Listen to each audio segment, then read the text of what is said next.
Hello दोस्तों, आज की क्लास में हम चर्चा करेंगे जीव विज्ञान के सबसे महत्वपूर्ण टॉपिक के बारे में, जो है पाचन तंत्र। पाचन तंत्र से संबंधित 100 अति महत्वपूर्ण वस्तुनिष्ठ क्वेश्चन के बारे में चर्चा करेंगे। तो उससे पहले हमने अलग अलग तंत्रों के बारे में, मानव तंत्रों के बारे में और जीव विज्ञान के 1000 अति महत्वपूर्ण क्वेश्चन आंसर के बारे में चर्चा की। उन सब का लिंक डिस्क्रिप्शन बॉक्स में है, तो आप आसानी से वहां से उन सारी क्लासों को देख सकते हैं और आज की क्लास से आप कंटिन्यू कर सकते हैं। आज की क्लास में हम पाचन तंत्र के 100 अति महत्वपूर्ण क्वेश्चन आंसर के बारे में चर्चा करेंगे, जो सभी कॉम्पिटिटिव एग्जाम के हिसाब से अति महत्वपूर्ण हैं। तो स्टार्ट करते हैं आज की क्लास। पाचन तंत्र से संबंधित महत्वपूर्ण प्रश्न। तो प्रश्न नंबर 1, पाचन तंत्र के किस रस में कोलेस्ट्रॉल पाया जाता है? पाचन तंत्र के पित्त में कोलेस्ट्रॉल पाया जाता है। पॉइंट नंबर 2, शरीर के किस अंग में प्रोटीन का पाचन संपूर्ण होता है? शरीर के आंत में प्रोटीन का पाचन संपूर्ण होता है।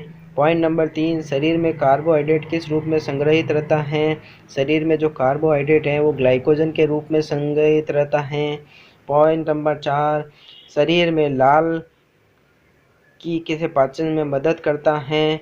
लाल की जगह लार है, तो क्वेश्चन नंबर 4, शरीर में लार किसे पाचन में मदद करता है? स्टार्च के पाचन में मदद करता है। पॉइंट नंबर 5, शरीर में पित्त का संचयन कहाँ होता है? शरीर में पित्त का संचयन पित्ताशय में होता है। क्वेश्चन नंबर 6, कौन सा पाचक हार्मोन छोटी आंत से स्रावित होता है? तो सिक्रेटिन जो होता है पाचक हार्मोन छोटी आंत से स्रावित होता है।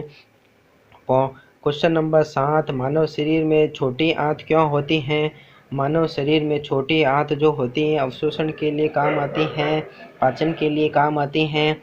पॉइंट नंबर 8, मानव शरीर में पाचन की अधिकांश प्रक्रिया किस अंग में संपन्न होती है? मानव शरीर में पाचन की प्रक्रिया अधिकांश प्रक्रिया छोटी आंत में संपन्न होती हैं।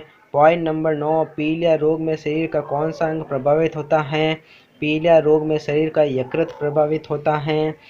क्वेश्चन नंबर 10, मानव शरीर में कौन सा अंग रक्त से यूरिया को पृथक करता है? तो रक्त से यूरिया को पृथक करने वाला अंग जो है वक्र है, किडनी है। क्वेश्चन नंबर 11, एक स्तनधारी में सबसे बड़ी ग्रंथि कौन सी होती है? एक स्तनधारी में सबसे बड़ी ग्रंथि जो होती है यकृत ग्रंथि होती है। क्वेश्चन नंबर 12, पाचन क्रिया किस अंग में होती है? पाचन क्रिया जो है आहार नाल में होती है। क्वेश्चन नंबर 13, भोजन का पाचन किस अंग में लगभग पूर्ण हो जाता है? शुद्रांत्र में पूर्ण हो जाता है। क्वेश्चन नंबर 14, मुंह से ग्रसनी के आरंभ तक का भाग मुख गुहा कहलाता है। क्वेश्चन नंबर 15, मुख गुहा में आया हुआ खाद्य कृंतक एवं चर्वणक दांतों के बीच किस स्थान पर एकत्रित हो जाता है?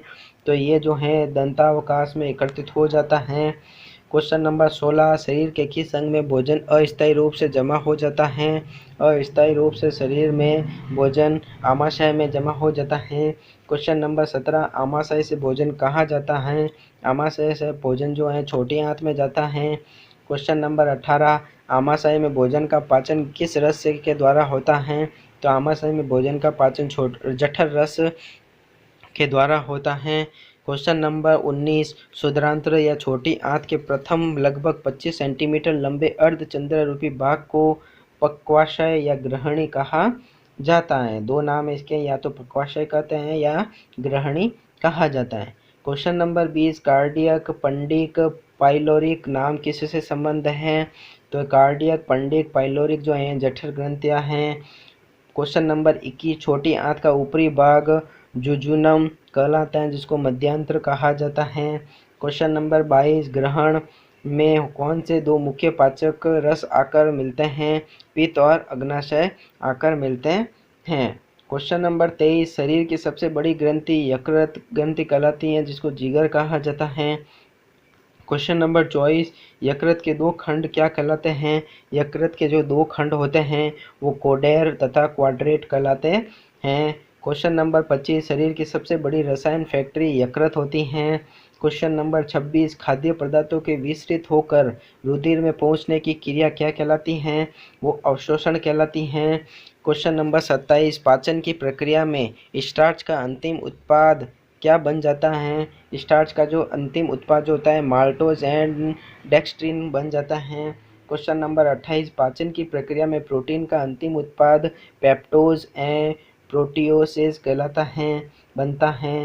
क्वेश्चन नंबर 29, पाचन की प्रक्रिया में वसा का अंतिम उत्पाद इमल्सिफिकेशन बनता है। क्वेश्चन नंबर 30, पाचन की प्रक्रिया में प्रोटीन का अंतिम उत्पाद पॉलीपेप्टाइड अणु बन जाते हैं। क्वेश्चन नंबर 31, पाचन की प्रक्रिया में मार्ड एवं जटिल शर्करा अणु का अंतिम उत्पाद क्या बन जाता है? डाइसैकेराइड बनता है। क्वेश्चन नंबर 32, पाचन की प्रक्रिया में प्रोटीन के पॉलीपेप्टाइड का अंतिम उत्पाद एमिनो अम्ल बन जाता है। क्वेश्चन नंबर 33, पाचन की प्रक्रिया में ट्रिप्सिनोजन का अंतिम उत्पाद ट्रिप्सिन बनता है। क्वेश्चन नंबर 34, पाचन की प्रक्रिया में पॉलीट्राइपेप्टाइड्स का अंतिम उत्पाद एमिनो अम्ल बनता है। क्वेश्चन नंबर 35, पाचन की प्रक्रिया में डाइसैकेराइड सुक्रोज का अंतिम उत्पाद ग्लूकोज बनता है। क्वेश्चन नंबर 36, पाचन की प्रक्रिया में लैक्टोज का अंतिम उत्पाद ग्लूकोज व गैलेक्टोज बनता है। क्वेश्चन नंबर 37, एंजाइम का एक अणु कितनी क्रियाओं को नियंत्रित कर सकता है? तो 10,000 से 10 लाख क्रियाओं को नियंत्रित कर सकता है एंजाइम का एक अणु। क्वेश्चन नंबर 38, निष्क्रिय अवस्था में एंजाइम क्या कहलाते हैं? निष्क्रिय अवस्था में एंजाइम प्रो एंजाइम कहलाते हैं। 39, पेप्सिन एंजाइम केवल किसे पचाता है? पेप्सिन एंजाइम प्रोटीन को पचाता है। क्वेश्चन नंबर 40, अनुपयुक्त भोजन ग्रहण करने से स्वास्थ्य की हानि कुपोषण कहलाती है। क्वेश्चन नंबर 41, वसा के अधिक अंतर्ग्रहण से क्या प्रतिक्रिया होती है? अति कोलेस्टेरियमिया हो जाता है। क्वेश्चन नंबर 42, अधिक कैलोरी के अंतर्ग्रहण से क्या प्रतिक्रिया होती है? अधिक कैलोरी के अंतर्ग्रहण से मोटापा बढ़ता है। क्वेश्चन नंबर 43, वसा तथा खनिजों में विलय विटामिनों का अत्यधिक अंतर्ग्रहण अविषालुकता कहलाता है।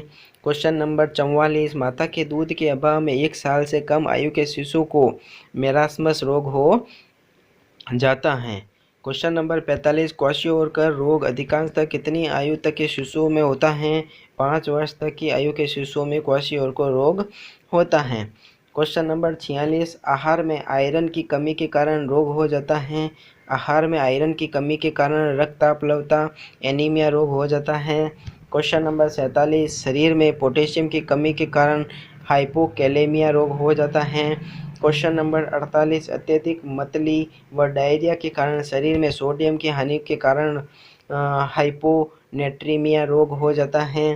क्वेश्चन नंबर 49, शरीर में आयोडीन की कमी के कारण घेंघा रोग हो जाता है। Question number 50, traffic police man के नाम से गलट को जाना जाता है जिसको ग्रसिका भी कहा जाता है। क्वेश्चन नंबर 51, ग्रास नली ओसोफेगस से भोजन सर्वप्रथम आमाशय के भाग से पहुंचता है। आमाशय के किस भाग में पहुंचता है? ग्रास नली से कार्डियक भाग में। क्वेश्चन नंबर 52, HCl हाइड्रोक्लोरिक अम्ल का स्त्रवण आहार नाल में आमाशय में होता है। क्वेश्चन नंबर 53, वसा का अवशोषण कोशिकाओं से होता है। वसा का अवशोषण कौन सी कोशिकाओं से? लैक्ट्रियल कोशिका या लसिका कोशिकाओं से होता है। क्वेश्चन नंबर 54, बड़ी आंत का मुख्य कार्य जल का अवशोषण होता है। क्वेश्चन नंबर 55, जठर रस गैस्ट्रिक जूस का स्त्रवण आमाशय करता है। क्वेश्चन नंबर 56, दूध में पाई जाने वाली प्रोटीन कैसीन होती हैं। क्वेश्चन नंबर 57, आमाशय में प्रोटीन को पेप्टोन व प्रोटीएज में परिवर्तित पेप्सिन करता है। क्वेश्चन नंबर 58, मल में दुर्गंध निम्न में से किसकी उपस्थिति के कारण आती है? तो मल में दुर्गंध जो है इंडोल व स्केटोल के कारण आती हैं। किसके कारण? इंडोल व स्केलेटोल के कारण। 59, वर्मीफॉर्म अपेंडिक्स अवशेषी अंग भाग किससे जुड़ा रहता है? सीकम से जुड़ा हुआ होता है।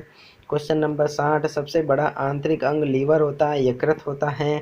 क्वेश्चन नंबर 61, सर्वाधिक पुनरुद्भवन की क्षमता यकृत लीवर में पाई जाती है। क्वेश्चन नंबर 62, विषाक्त जहरीले भोजन को अविषाक्त करने बनाने का कार्य लीवर करता है। क्वेश्चन नंबर 63, भोजन ग्रसनी के किस भाग से होता हुआ आमाशय तक पहुंचता है? भोजन ग्रसनी से होता हुआ गलट ग्रसिका से आमाशय तक पहुंचता है। क्वेश्चन नंबर 64, आमाशय में पाचन के बाद भोजन को किस नाम से जाना जाता है? आमाशय में पाचन के बाद भोजन को काइम बोला जाता है। क्वेश्चन नंबर 65, मनुष्य की मुख गुहा में कितनी जोड़ी लाल ग्रंथियां हैं? तो मनुष्य के मुख गुहा में 3 जोड़ी लाल ग्रंथियां पाई जाती हैं। क्वेश्चन नंबर 66, आमाशय में वसा की पाचन की शुरुआत जठर लाइपेज एंजाइम करता है। क्वेश्चन नंबर 67, HCl का स्त्रवण आमाशय में स्थित कौन सी कोशिकाओं से होता है? HCl हाइड्रोक्लोरिक अम्ल का स्त्रवण आमाशय में ऑक्सिएंटिक या पेराइटल कोशिकाओं से होता है। किससे होता है HCl का स्त्रवण? ऑक्सिएंटिक और पेराइटल कोशिकाओं से इसका स्त्रवण होता है। क्वेश्चन नंबर 68, लार का pH का मान 6.8 होता है। क्वेश्चन नंबर 69, लार में एंजाइम पाया जाता है। लार में टाइलिन और लाइसोजाइम एंजाइम पाया जाता है। क्वेश्चन नंबर 70, स्टार्च मंड को माल्टोज में परिवर्तित करने का कार्य टाइलिन करता है। क्वेश्चन नंबर 71, कड़वे की जानकारी जीभ के पश्च भाग से होती है। क्वेश्चन नंबर 72, आहार नाल के किस भाग में भोजन का किसी भी प्रकार का पाचन नहीं होता है? तो ग्रसनी और ग्रसिका में भोजन का बिल्कुल भी पाचन नहीं होता है। क्वेश्चन नंबर 73, वसा का पायसीकरण इमल्सीकरण पित्त रस में होता है। क्वेश्चन नंबर 74, भ्रूणीय अवस्था में आरबीसी का निर्माण लीवर में और प्लीहा में होता है। क्वेश्चन नंबर 75, ग्लूकोज का ग्लाइकोजन में परिवर्तन ग्लाइकोजिनेसिस कहलाता है। क्वेश्चन नंबर 76, जीव जंतुओं का संचित भोजन ग्लाइकोजन कहलाता है। क्वेश्चन नंबर 77, यकृत की कोशिकाएं जो बक्सकाय की तरह कार्य करती है वे कुफर कोशिकाएं कहलाती हैं। कौन सी? क्वेश्चन नंबर 77, यकृत की कोशिकाएं जो बक्सकाओं की तरह कार्य करती हैं वो कुफर कोशिकाएं कहलाती हैं। क्वेश्चन नंबर 78, लीवर कुहन की दरारें ग्रहणी व इलियम में पाई जाती हैं। क्वेश्चन नंबर 79, सबसे बड़ी लार ग्रंथि पैरोटिड लार ग्रंथि कहलाती हैं। क्वेश्चन नंबर 80, लैंगरहैंस द्वीप कोशिकाएं अग्नाशय ग्रंथि में स्थित होती हैं।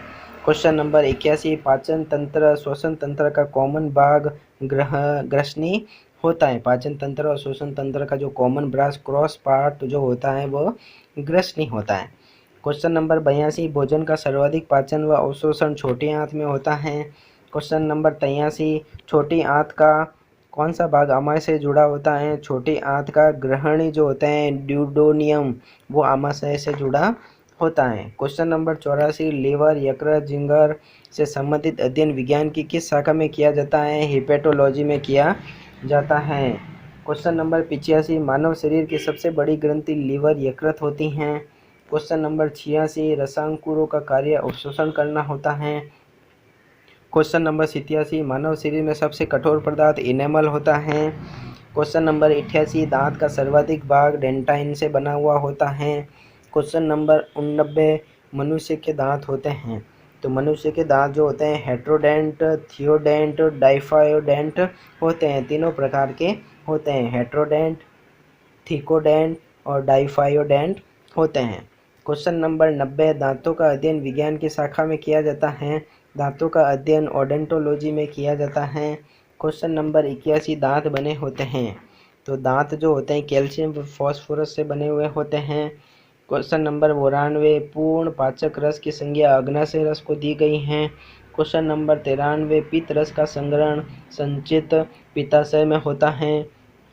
क्वेश्चन नंबर 94, बिलरुबिन व बिलिवर्डिन वर्णक पित्त रस में पाए जाते हैं। तो बिलरुबिन और बिलिवर्डिन वर्णक जो होते हैं पित्त रस में पाए जाते हैं। क्वेश्चन 95, आहार नाल का सबसे लंबा भाग छोटी आंत होता है। क्वेश्चन 96, दांतों का निर्माण प्रोटीन से होता है। दांतों का निर्माण जो होता है ओसिन प्रोटीन से होता है। 97, इंसुलिन हार्मोन का स्रावण अग्नाशय ग्रंथि से होता है। क्वेश्चन नंबर 98, पाचन की प्रक्रिया में सहायक कौन होते हैं? तो पाचन की प्रक्रिया में एंजाइम सहायक होते हैं। क्वेश्चन 99, समय समय पर मल द्वार से मल का निगलना निष्कासन कहलाता है। और आज की क्लास का लास्ट क्वेश्चन, क्वेश्चन नंबर 100, मुख गुहा किस तंत्र का भाग है? तो मुख गुहा जो है पाचन तंत्र का भाग है। तो इस प्रकार आज की क्लास में हमने पाचन तंत्र से संबंधित 100 अति महत्वपूर्ण क्वेश्चन आंसर के बारे में चर्चा की। अगली क्लास में अपन अगले तंत्र के बारे में चर्चा करेंगे।